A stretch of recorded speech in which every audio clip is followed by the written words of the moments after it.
Johannes Rindfleisch Jorladen Gutenberg, conhecido por Johannes Gutenberg, foi um inventor, gravador e gráfico do Sacro Império Romano-Germânico que nasceu na cidade alemã de Mogúncia em 1398 e faleceu no dia 3 de fevereiro de 1468. Gutenberg é considerado o inventor dos tipos móveis de chumbo fundido, mais duradouros e resistentes do que os fabricados em madeira e, portanto, reutilizáveis, conferindo assim grande versatilidade ao processo de realização de livros e outros trabalhos impressos que permitiram a sua massificação. Desenvolveu um sistema mecânico de tipos móveis, iniciando a revolução da imprensa. Este seu invento é considerado o mais importante do segundo milénio, um fator fulcral no desenvolvimento da Renascença, Reforma e Revolução Científica. No ano de 1434, Gutenberg muda-se para Estrasburgo, onde permanece vários anos. Tempos depois, regressa à sua terra natal, onde acaba por se associar com um comerciante que o financia para a impressão da sua Bíblia. A Bíblia de Gutenberg, também conhecida por Bíblia de 42 linhas ou Bíblia Mazarina, foi a sua maior obra, expoente do seu legado, que foi aclamado pela sua elevada qualidade técnica. Este legado foi o primeiro livro impresso pelo mesmo e levou cerca de 5 anos a concretizar-se, ou seja, desde 1450 a 1455, sendo impresso apenas no ano seguinte em Mogúncia, chegando até nós o fragmento do julgamento do mundo. Em relação à sua tipografia, sabemos que na altura estavam reunidas as condições necessárias à sua criação. Quais as condições? Foram 3.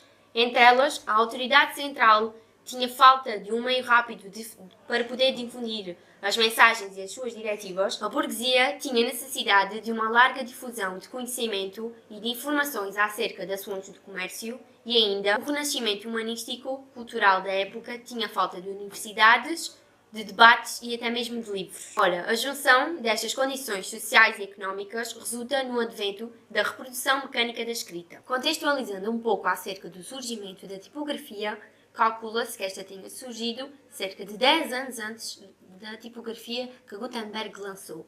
A tipografia da altura surgiu em 1040 pelas mãos do chinês Bi Sheng, um inventor global da prensa móvel. O seu sistema, conhecido como impressão tabulária, baseava-se na estampa de papel em pranchas de madeira em relevo. Foi daqui que surgiu o primeiro livro impresso, o Sutra do Diamante, feito em 818 por Wang Xie. 70 anos mais tarde, Bi Sheng inventa os caracteres móveis, primeiro em argila, mais tarde em madeira, e cerca de alguns anos depois surgiram os caracteres de cobre e depois os de bronze. No Ocidente, a situação estava atrasada, pois a impressão começa por tábuas escavadas à mão com figuras e letras em relevo.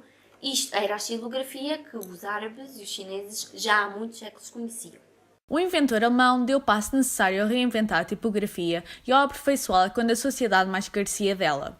Entre muitas das suas contribuições para a impressão estão a invenção de um processo de produção. Gutenberg produziu tipos móveis com uma letra cada, fundiu-os em série e agrupou-os de modo a formar palavras, linhas e páginas que, depois de tintadas, são comprimidas contra o papel com uma prensa de madeira.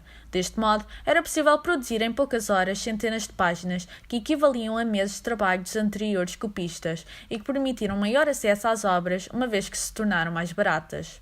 Os livros, na época, eram escritos à mão por monges, alunos e escribas, e cada exemplar demorava meses a ser preparado, sendo o seu preço elevadíssimo e inacessível para a maioria das pessoas. A tecnologia de impressão de Gutenberg espalhou-se rapidamente por toda a Europa e mais tarde pelo mundo. Surgiram as oficinas tipográficas, em 1465 na Itália, em 1470 na França e em 1472 na Espanha, locais onde já se imprimem livros. Em 1539, o invento chega ao outro lado do mundo e instala-se no México. Em 1638, chega à América do Norte. Em relação à tipografia em Portugal, há que colocar 4 perguntas. Onde nasceu?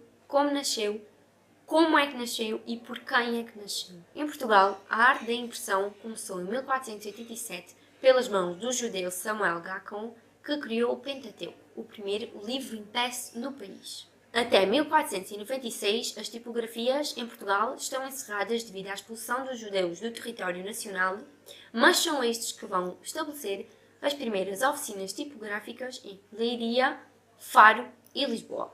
E daí surgem os primeiros livros impressos com impressões cuidadas, com tintagem bem distribuída, com caracteres bem recortados, decorados, ou seja, belas edições. No entanto, as obras destinam-se à comunidade judaica e não se repercutem na cultura portuguesa. Para comprovar a magnificência deste inventor alemão do século XV, realiza-se anualmente nos Estados Unidos o Festival Gutenberg, uma espécie de feira de demonstrações e inovações nas áreas do desenho gráfico, da impressão digital, da publicação e da conversão de texto, que só comprova que a invenção do mestre Gutenberg consegue ainda hoje cultivar seguidores que, da sua experiência base, tentam superar o invento e adaptar as tecnologias modernas às exigentes necessidades do mundo atual. Foram pelo menos 4 os fatores fundamentais que contribuíram para o aparecimento e desenvolvimento da imprensa: a invenção de processos técnicos de reprodução de escrita, o alargamento da instrução pública, o aparecimento do gosto e dos hábitos de leitura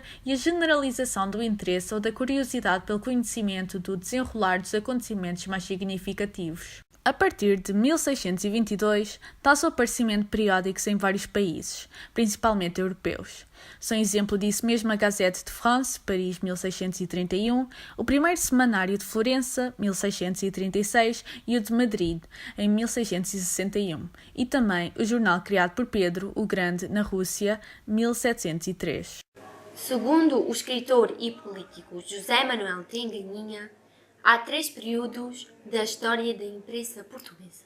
A primeira época corresponde aos primórdios da imprensa periódica em Portugal, desde a Gazeta de 1641 à Revolução de 1820. Já a segunda época corresponde à imprensa de opinião, ou também conhecida por imprensa romântica, desde a Revolução de 1820 até aos fins do terceiro quartel do século XIX. Por fim, a terceira época corresponde à organização industrial da imprensa, desde os fins do século passado até aos nossos dias. Em Portugal, as gazetas surgiram em 1641 e a sua publicação continuaria regular até 1663.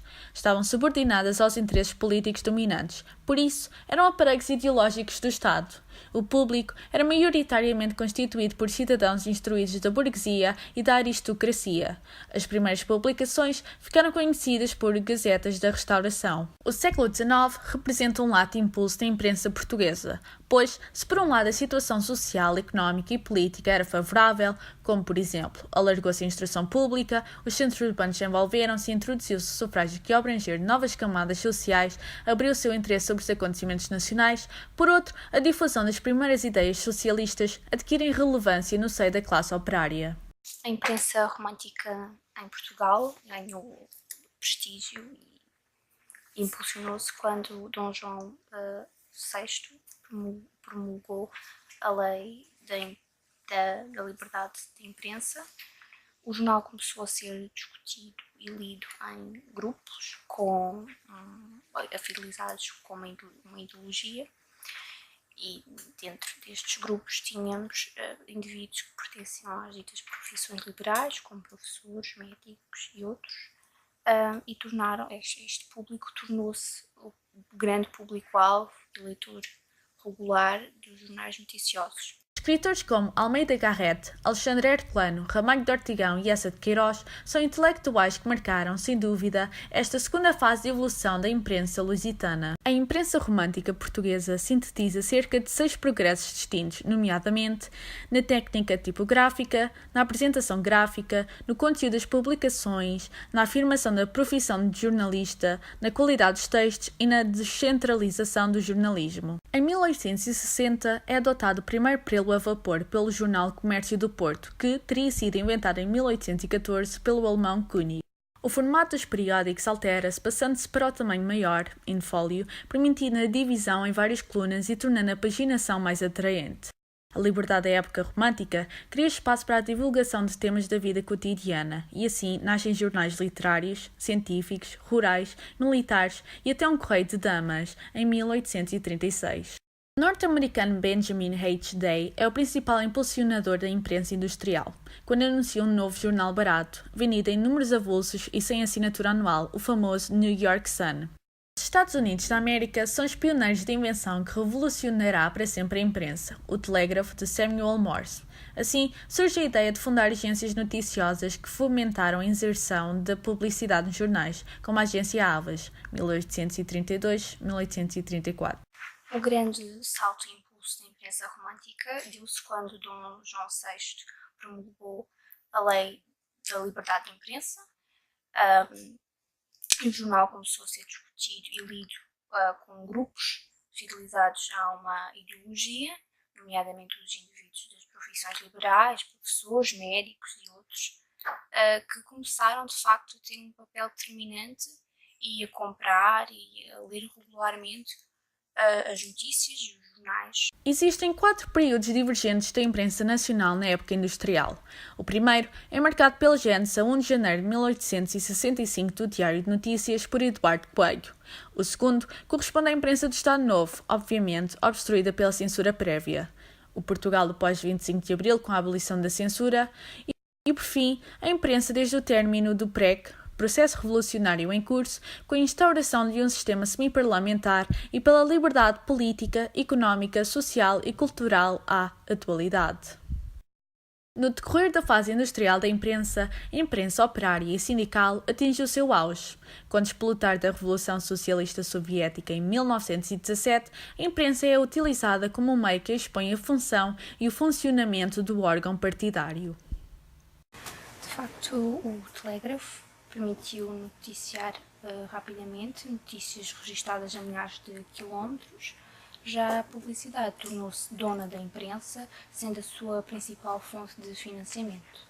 Em termos de impressão, há 3 tipos fundamentais que são utilizados ainda hoje: a tipografia, o offset e a heliogravura, sendo os 2 primeiros os mais conhecidos. O sistema tipográfico, derivado da xilogravura e da invenção de Gutenberg, é um sistema de impressão no qual as formas a aparecer a negro estão em relevo e são tintadas.